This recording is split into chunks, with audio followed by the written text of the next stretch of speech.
Deepfakes of one actress after the other has sort of created a very, a strong cacophony of noise on social media, where a lot of people are angry and a lot of people are also not sure of how to identify a deepfake from an actual original video. A lot of people falling for it and also asking for government to take strict measures and actions. Now, government has issued an advisory to social media giants asking them to pull the content down if they believe that a content is deepfake within 24 to 36 hours. That's right. 24 being the minimum that the advisory says at the moment.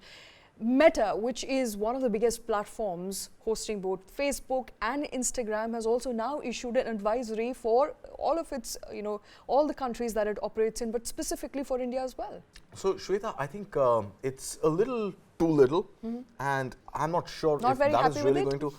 I mean, what is the advisory? The advisory is that any digitally altered advertisement, advertisement being the operative word here, any advertisement which has used generative AI or deepfake technologies or any sort of digital alteration of a face, of a personality, of an object, of whatever. So, anything which has been digitally altered and used in an advertisement, and that advertisement gets posted on any of Meta's platforms, including Facebook, WhatsApp. WhatsApp doesn't have ads yet, but that is another story, that WhatsApp is also likely to introduce advertisements, at least in the channels feed which has come in. But back here, so I think Facebook, Instagram, eventually perhaps WhatsApp as well, any advertisement, an advertisement alone, which is using a digitally altered image or video or text or any other form of communication using AI, should carry a disclaimer. There should be a very, very clear disclaimer that states, like we've seen disclaimers that, no animals were hurt in the shooting of this film,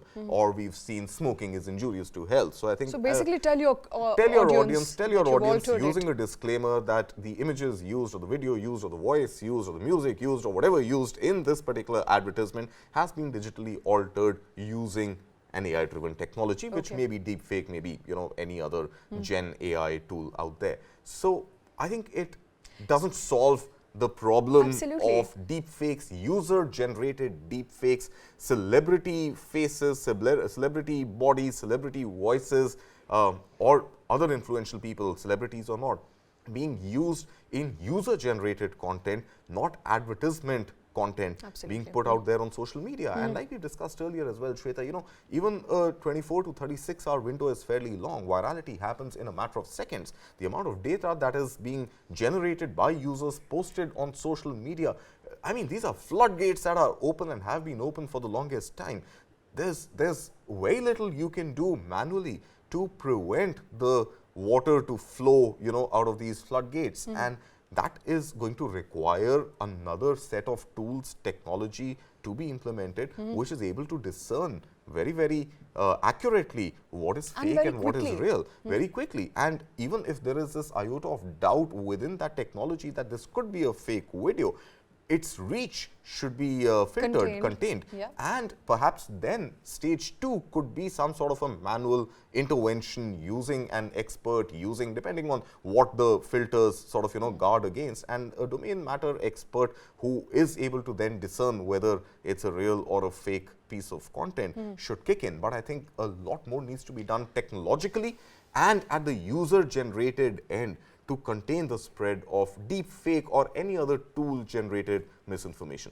Do you know, the problem of deepfake, Kartik, I've been covering since 2015-16 when it actually started, the bubble around deepfake news, basically fake news. Deepfake is more recent a phenomena, but fake news items that were leading to killing of people, that were leading to, a flurry of news items on social media being circulated at a wildfire space. Now, all of that resulted in a lot of chaos over the couple of years. There was also a lot of back and forth between WhatsApp and the government, where the government wanted to understand a source of or origin of a message.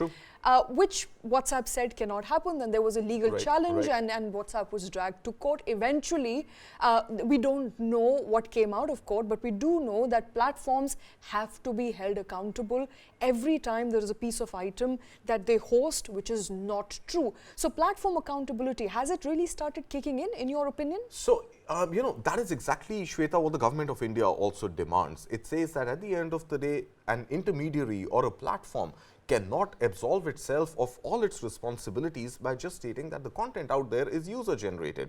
Who it gets circulated to is a function of virality. Absolutely. How many people have spent how much time consuming that content, liked it, shared it, commented on it, interacted with it, engaged with it, depends on, these are factors that go into deciding by the algorithm how many more people that message should spread to. Now, to your pointed question, in my opinion, I think it hasn't been done yet. I think platforms, while they would be held accountable, they are being held accountable. There are penal actions in the US, in Europe. We are beginning to see that in India as well against platforms. But platforms, to my mind, yet have not been able to understand and deploy measures to really contain this identification of misinformation and then containment of spreading of this misinformation. So I think a lot more needs to be done at the platform level, and I think you need stricter laws, and that is what the Digital India Act at least should hope to get to. You need stricter penal action against the source of origin. Absolutely. The first person, the first perpetrator of creating a fake message, a fake piece of content needs to be held accountable. In addition to the platforms which need to continue to bolster their efforts, their technology to prevent misinformation to spread on their platforms. You cannot just get away with saying we are intermediary. Exactly. You're not just intermediary, you're hosting that True. piece of content. So Government of India, of course, tightening news around social media giants, asking them to be held accountable for every piece of information or video or photograph that they host.